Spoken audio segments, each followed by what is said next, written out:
I want to make a couple of quick videos to help you out with some things that I'm seeing. Congratulations on your stripe. I see you're going up the ranks a bit. One thing that's going to help you out a whole lot is power. If you think about all the attributes that people have for flexibility or really hard abs, those are all fantastic features they can have.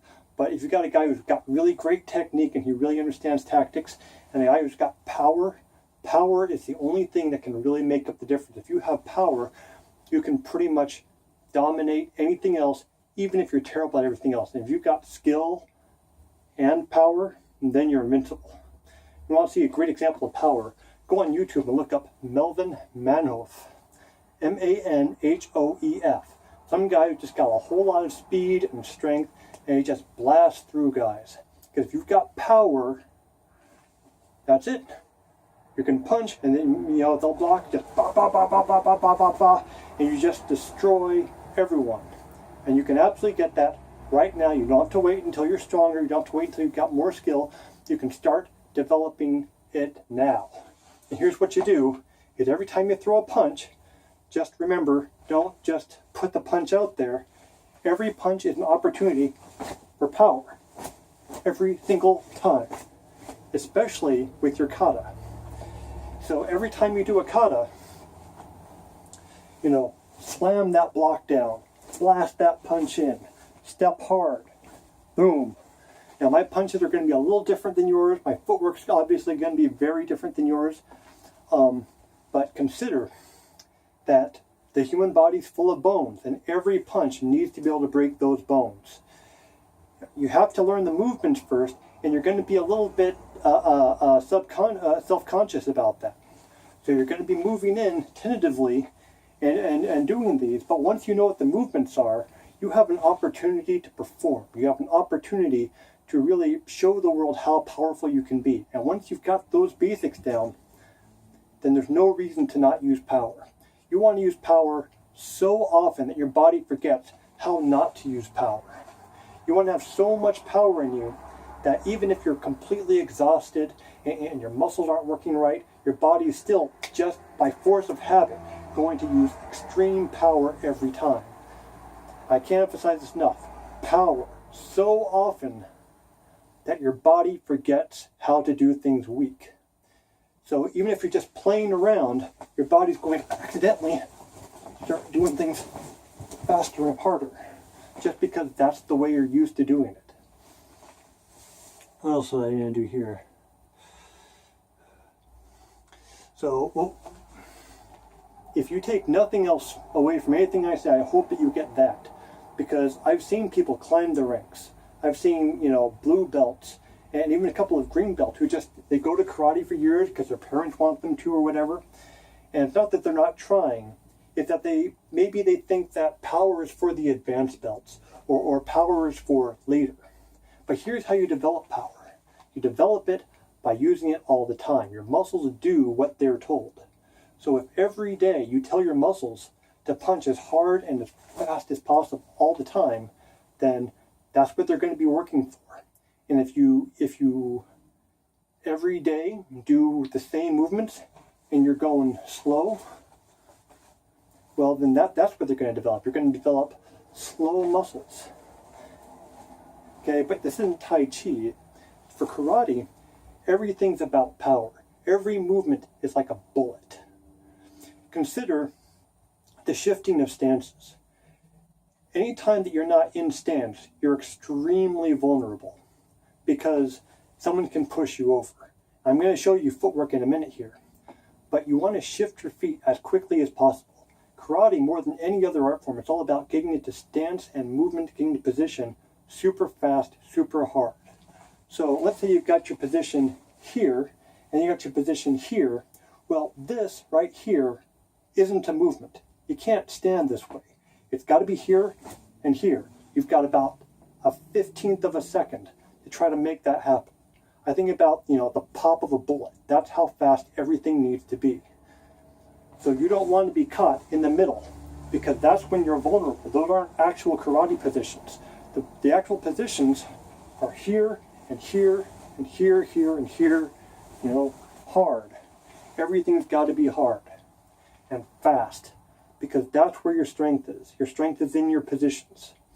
So I hope that you start snapping to where all these things are. In the next video, I'm going to try to show you how you can try to get into these positions cleanly, quickly, and naturally. I hope this helps.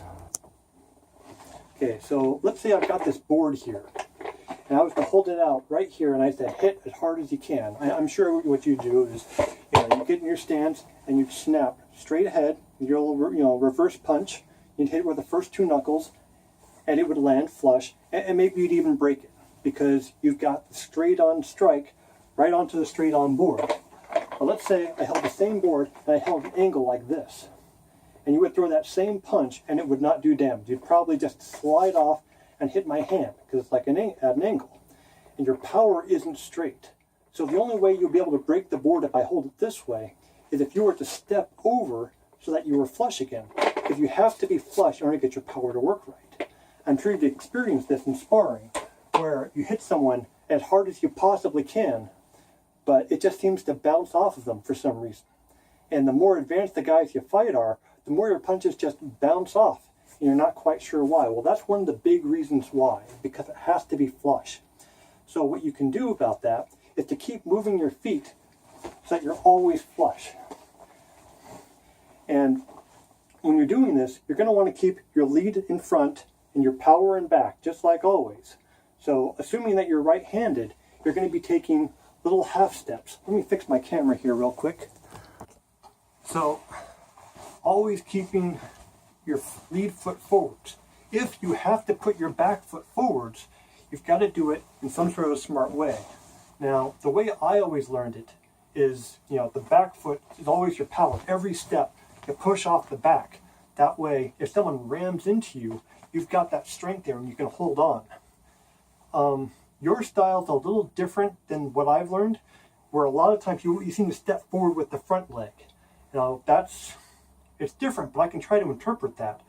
The advantages of stepping forward with your lead leg always is it probably has a different kind of mobility. When you've got the weight on forward, and you can keep twisting your ankle, and you get that good positioning so that you can keep hitting flush and blocking flush.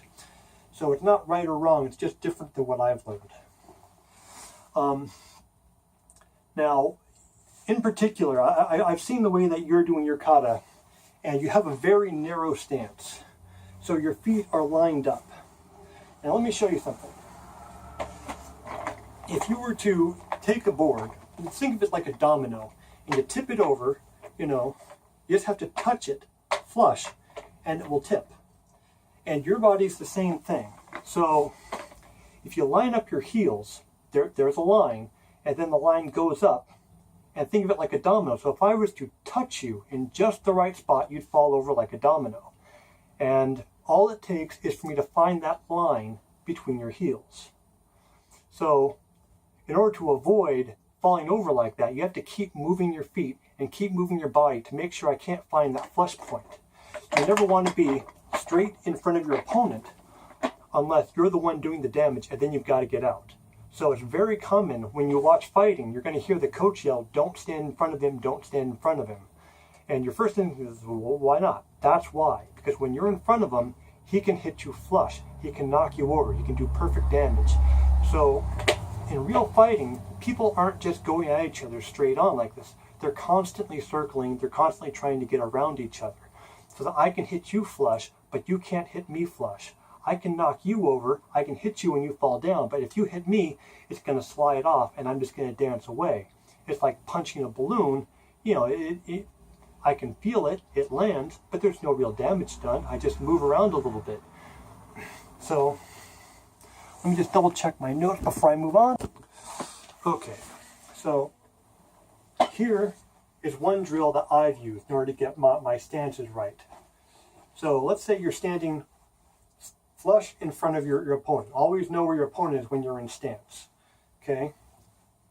So you've got your left, right, cross, cross. Okay? And then you do the same thing with your feet moving. So now, I'm not doing anything too technical here. Just kind of left, right, middle, middle, side, middle, middle, side, middle, middle, side. and I'm just kind of twisting my feet. But what I'm doing is my feet are always have that little bit of width in there. Now, I'm doing this gently because I'm trying to have a conversation with you, but, you know, you can go faster and put some power into it. You can even change the moves. But this is the basic. And, you know, this is so simple, you're not even going to break that much of a sweat. It's so easy. But what I'm doing, guess what I'm doing? Here's Funodachi, Zenkutsu Dachi, Funodachi, Zenkutsu Dachi. These are your stances, and you're just snapping into them. Lots of width in the leg, always ready. So if at any time when I'm doing this, some giant guy bigger than me smashes into me full force, wham! I've got my stance ready. I'm already signaling. It's natural. I don't have to think, you know, slide, sit down in it, boom. I've got a shuffle. I've got it totally natural. And so if I'm fighting, I can just move. I've got the strength in my legs. I've got this very natural flow to my legs. So that everything's sat in, everything's solid, and I've got a picture of where my opponent is so that wherever I move, I can just start picturing where the weight's going to be coming from, where my flush is and where his flush is. So I can do this going all the way around the room just as long as I can remember where my imaginary opponent is, so that I'm always in front of his flush and he's always away from my flush. So I've always got a stance in place, a proper karate stance that your sensei would be proud of, and you're not going to cross your feet. Because once you cross your feet, either one foot in front of the other like this, or just, you know, when your feet are lined up, you're in domino zone.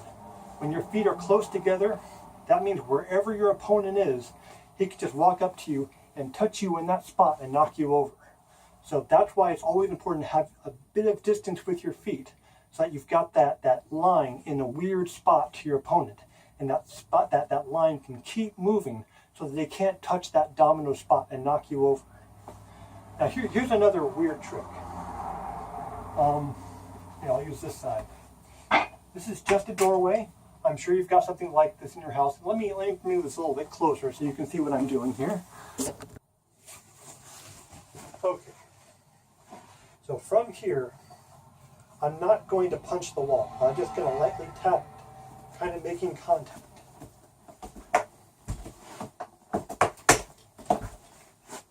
Okay. Now, one thing you may have learned or you may not have is the outside-inside block, you know, here. But what they may not have told you is it's superior if as you block, you step to the side. If you can imagine, if I punch here and then you block my hand here, well, I can still hit you ahead of me because you're still flush, you're in my zone. But if I punch here and you block my hand this way and then you scooch over here, I'm in this very vulnerable position where you can start hitting me flush. I've got all my organs exposed and I can't hit you because my weapon is over here and I've got my arm in my way. So if you can imagine blocking, stepping to the side, and then you've got your counters. And then coming in and blocking, throw your punches, move off to the side. Block and move. Create an opening and build it. Now, you may notice I'm going a little bit fast here. A lot of this is just reflex. Okay? Because, again, I do this so often that my body has learned to go this fast, and it's hard to go slow. If I just start going slow, I'm just going to slip up and start going fast again. Even though I'm not making contact, it's just the speed of this drill. Now remember, this part is about footwork. So what you can do is when you start moving, just kind of start, pause and push. You should feel the strength in your back foot so that any time that you stop, wherever you are, you shouldn't be able to move yourself.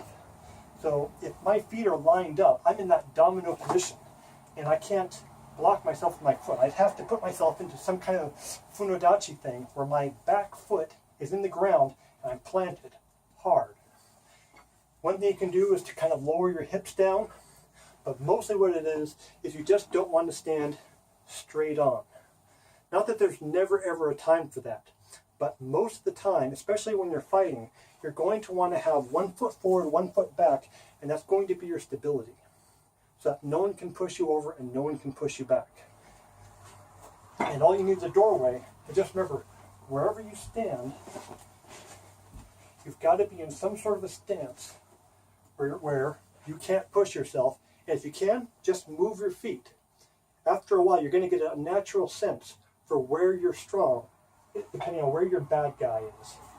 If your bad guy's here, always keep your feet in that position where he cannot knock you over. It's also good for the hands. By the way, just as a side note, both of these drills don't fight like that. That's not what they're for. These are not fighting drills. These are footwork drills.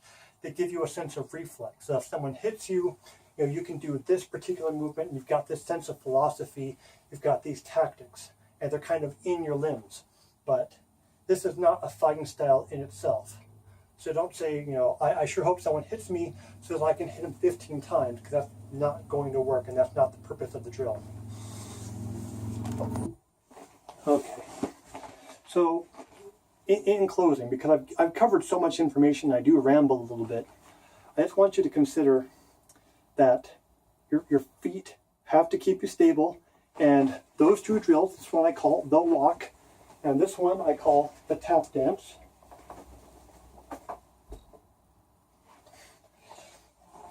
And that will help your footwork, because I see you still kind of stand narrow some of the time. And the other thing is that every time you punch, power. And you can do that now. Even if you're not as fast as everyone else, you can stand to move harder each time. The reason I put a gi on is because I wanted you to hear the gi makes sounds, and you should be trying to aim for that sound. A good gi will snap. This one doesn't. It's been a while since I've worn this. I don't actually dress like this anymore. So those things will radically change it. But also, what you can do for power is to just exercise, So 3 times a week is fine. 5 days a week is better, as long as you're cycling out your body parts. I'm sure everyone knows someone who knows how to get in shape. And a few times a week, fill up your lungs so that your lungs hurt. You can start feeling a kind of burn in your lungs. Just maximize the power of your lungs, maximize the power of your heart, and then start alternating so that your arms work as hard as they possibly can, your legs work as hard as they possibly can. These things will radically change your body, and they change the way you're able to move and the way that you're able to dominate other people. Remember when I was talking about power, if you have power, that makes up the difference. That's the great equalizer. Once you develop power, it's great if you have technique, it's great if you have tactics, but if you only have power, you can still win. And everyone who's been in fight school has met some guy who doesn't know anything, and he's just an absolute jerk, but he's got so much power that nobody can beat him. It happens all the time. It even happens in professional fighting. You've got guys who don't understand tactics, but they've got so much power that they just win. Now, that doesn't mean that's got to be your tactic, but if power is that important, it's a great thing to have in your back pocket. Now, I'm looking at the clock, and I have rambled for a long time, so I hope this helps. Please write in with any questions, and as always, ask as many questions of your sensei as possible. They're there for that, they're good for that, and it's an absolute waste of resource if you're not asking questions of the people who want to help you. All right, goodbye, best to you.